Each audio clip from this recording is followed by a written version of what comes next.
Why is today so exciting, Kylie? Because it's... Well, I don't know. It's our 1 year Why anniversary is video. today so exciting? It's like, it's Christmas. Try this again. Ask me again. Kylie, why is today so exciting? Because Pilgrimage Films has been on YouTube for 1 year. Yay! So we thought that today, to celebrate our 1 year anniversary, we would go back and share some of our funny stories from this past year, regrets, goals for the next year, so you guys can see what this year has been like from our perspective. So what was everybody's favorite thing to film? I like filming things that are on fire. In fact, I film a lot of slow motion B-roll that doesn't actually make it into our show because there's just so many things that are burning in Taiwan that's fun to film. How many minutes of burning boat footage do you have, Jake? Probably 45 minutes, and we didn't stay there for the boat burning. I think I liked whenever we went around the island to like make like our trailers and stuff of like different shots of Taiwan. I feel like there was a lot of really funny moments that happened doing that. How do you feel when you go back and watch videos from when we started?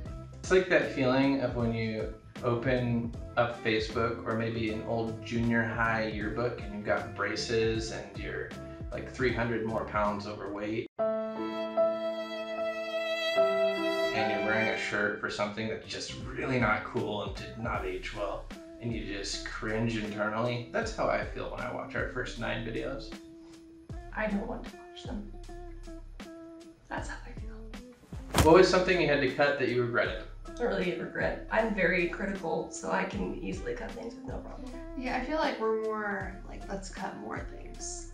And Jake's more like, let's keep everything. Yeah, I regret everything I cut. Okay, are there any funny behind the scenes stories?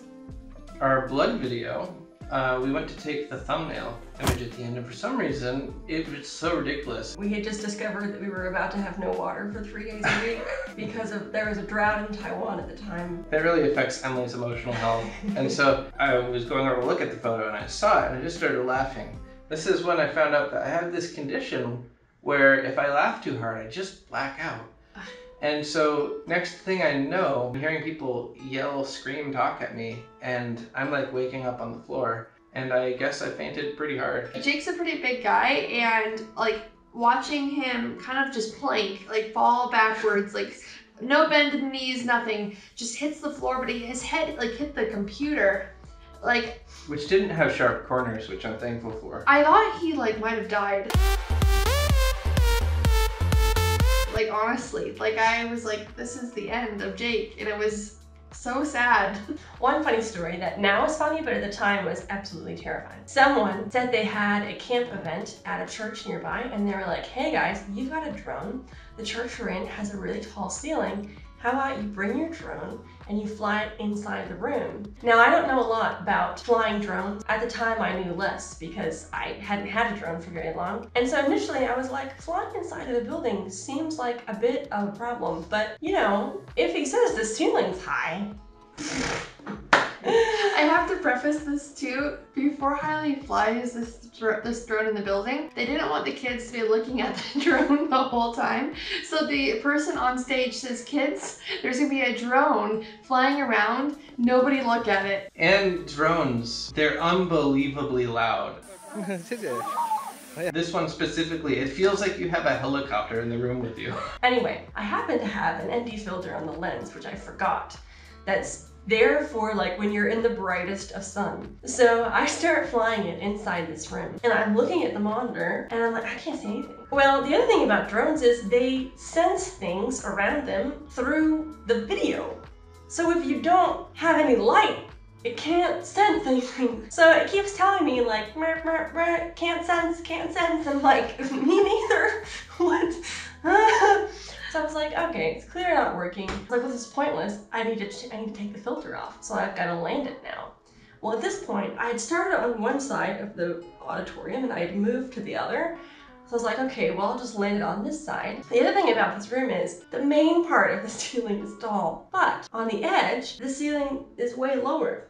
And so to land it, I needed to bring it down under the lower ceiling and then land in like this kind of motion. So I'm like, I need to keep this as high as I possibly can to like not create a gust of wind bigger than there already is and to keep the children safe. But there's no sensors, so I've just gotta eyeball it. And I bring it down.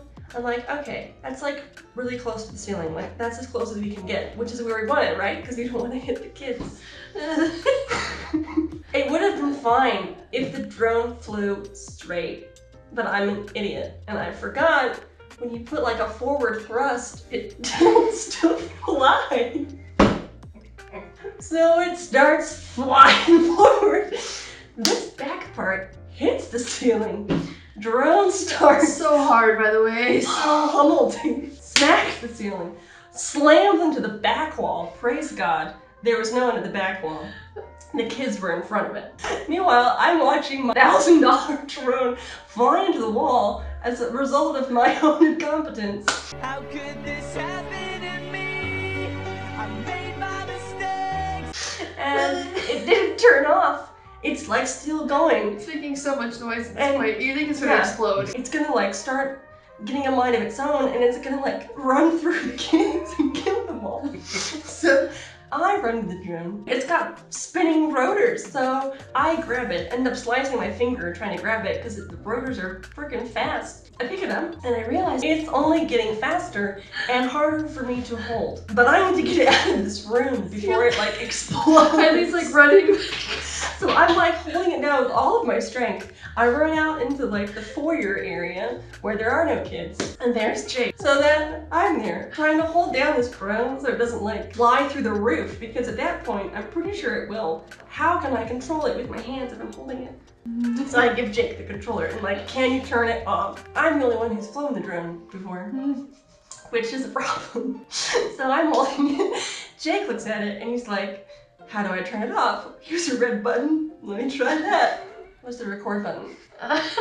So that didn't do anything. But we did eventually get it turned off. At that point it's smoking and it died. And I killed it. And that's why we have Red Wing Jr. instead of Red Wing. Oh Yeah. gosh. Thank you, Lord, for insurance. What was your favorite festival during this year? My favorite festival every year is Matsu Festival. So I think a lot of other festivals have a lot of like wait time. But I feel like at Matsu, it's like there's always something. What are you guys looking forward to in the next season of Pilgrimage Films? So I think one of the things I'm looking forward to in our second season of Pilgrimage Films is doing it with experience, because I think that we've gotten a lot better at being able to do a lot of things. I think for me, one of my goals for next year is to be able to film more days of like the Matsu Festival and maybe actually like do like a lot of like the walking portion of it. What is your job outside of Pilgrimage Films? I'm the coordinator of Word of Life Taiwan, which is a mission agency located in the nation of Taiwan. And we have about 15 to 20 missionaries, depending on the season. And we do a bunch of different ministries, like running a program where students come and they learn the Bible in English. So we're pretty busy all the time. YouTube isn't our only thing that we handle. I think like the best way to sum up my job is kind of managing everybody's schedules like on our staff, and it takes a lot of work because you have a lot of meetings with a lot of people. I came to Taiwan as an intern. My initial primary job in coming here was to do media with Pilgrimage Films. I'm also helping our English program to do some advertisement videos for them as well. That's kind of morphed and changed. Also during that time, I was doing college online. I graduated. What video did better than you thought it would? Definitely Shang-Chi. What the heck is this tiny pouch from Shang-Chi, and why can't I stop staring at it? I am the only person at this table who is not a Marvel fan, and I was just going to see it for the love of my husband because he was like, hey, I really want to see this movie, and I really did love it. But as soon as we like left the theater, we were like, oh my gosh, we have to do a video this week on Morris because you just remind us so much about our cat. And that video has kind of exploded for us and our standards, and so yeah, we were really, really excited about that. So yeah, we're definitely excited as like Marvel releases more of the Shang-Chi movies because I think we'll have more content like that. Did you just say you're excited for Marvel to release more movies? Just Shang-Chi. I don't really care about any of the other parts of Marvel. We're working on it. It's a work in progress. What do you guys think is like the best and the worst part about being on pilgrimage films. I think it's really interesting to learn more about Taiwanese folk religion. A lot of what we share and study, like there's even some Taiwanese people that don't know. Like they know these gods exist, but they don't necessarily know the story behind them or where they came from. And especially being a missionary on a field, you don't always get to know the religion of that place that deeply. But I feel like with this job, we get to really like dive into it and really understand it really well. So I'm really thankful for that. And the worst part is working until 7 a.m. One of the best parts actually has been the team. I've really enjoyed our team. And I think that it's like, I'm not just saying that, I feel like if you're locked in a room for 40 hours editing stuff with terrible people, you would hate your life. But I actually really enjoy the dynamics of the team that we have, and it's always fun. We laugh a lot. I laugh so much I hit the ground sometimes and almost died. So I've never laughed as much at work, nor almost died as much at work for multiple reasons. So. What is something in Taiwan that we really want to share, but we haven't yet? The Lantern Festival. I would love to be able to show a lot more of like more vlog style content. There's a lot of islands that Taiwan has that I think would be really interesting, like vlogs to be able to share and do. And honestly, we haven't even like touched the Aboriginal side of Taiwan like at all. So I think it'd be really cool. What is your favorite video that you've made? I feel for me it's difficult because there's lots of videos that I really enjoy. I think I actually recently really enjoyed the Bow Festival video because it was a little bit different vlog style. It was kind of ridiculous. I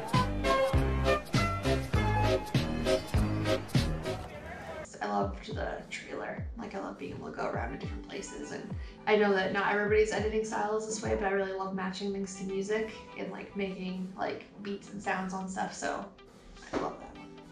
I really liked doing the short missionary film.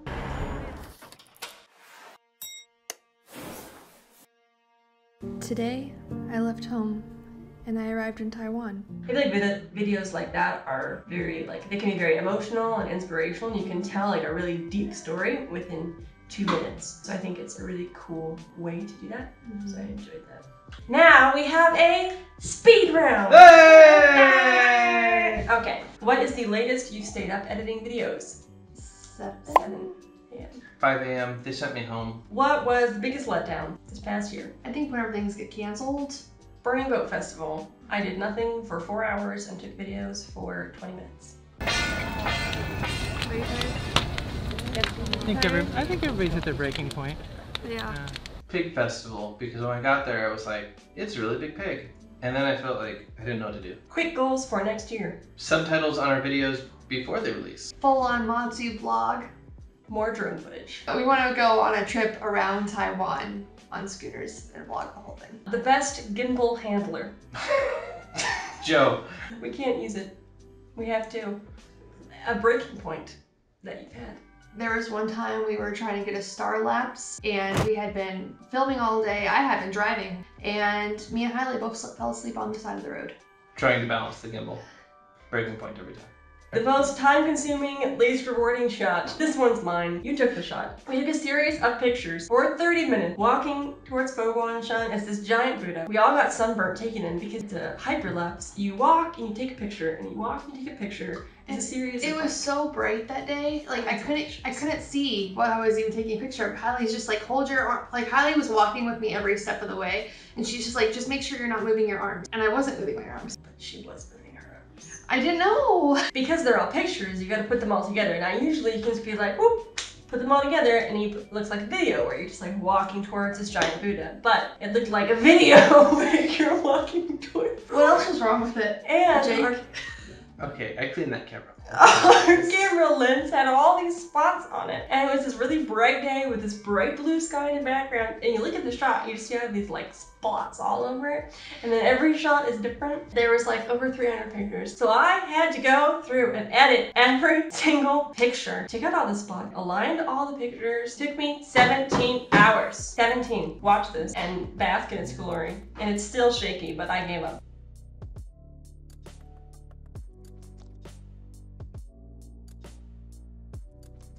Most ridiculous Uber order. Oh yeah, ordering blood for Uber, that's kind of ridiculous. I feel like our office is constantly filled with food. Literally, I mean, I'm looking at their background right now. How many cups are out right now? 1, 2, 3, 4, 8, 9. That's a bowl. 11. And that's from just this morning. How many Coke Zeros do you drink a week? 7. 7 a One day. Yeah, I'd say probably 3 or 4. Because she drinks the same Coke Zero for 3 days. Yeah. I have a problem. I can't finish drinks. She drinks a flat 3-day-old Coke Zero. I picked one up off the desk one time and thought it was mine and then almost puked. So thank you so much for joining us for our first season of Pilgrimage Films. There's a lot of learning this year, and actually it was a great experience for us. We are actually going on a break for the month of December. We'll be back in January. We're going to take this time to produce more content and to also refresh ourselves. So you can look forward to our content coming back in January and season 2 of Pilgrimage Films. Please like and share our videos and go back and watch old ones if you missed them. Let us know in the comments, what do you guys think was our best video this past year? Which one was your favorite? Which one was your least favorite? Which one would you wish we had never made to begin with? Let us know below. Yeah, what do you want to see in season 2? Sangdanje Kwaila, Gamdanje Kwaila. Happy Thanksgiving, Merry Christmas, and Happy New Year. 再见. Jasmine! Hey! Happy holidays.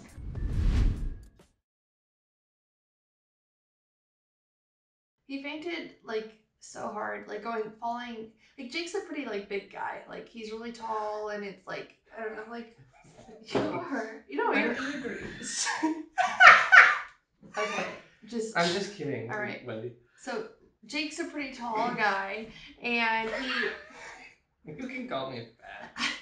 gosh, all right, Jake is a guy. And the guy's being. Stop. I'm just joking. No, you're not. No, I am joking. You're coming out of the camera. Okay, so Jake's a pretty. He's a pretty guy. No. You can say big. So, You can say big, it's so okay. Jake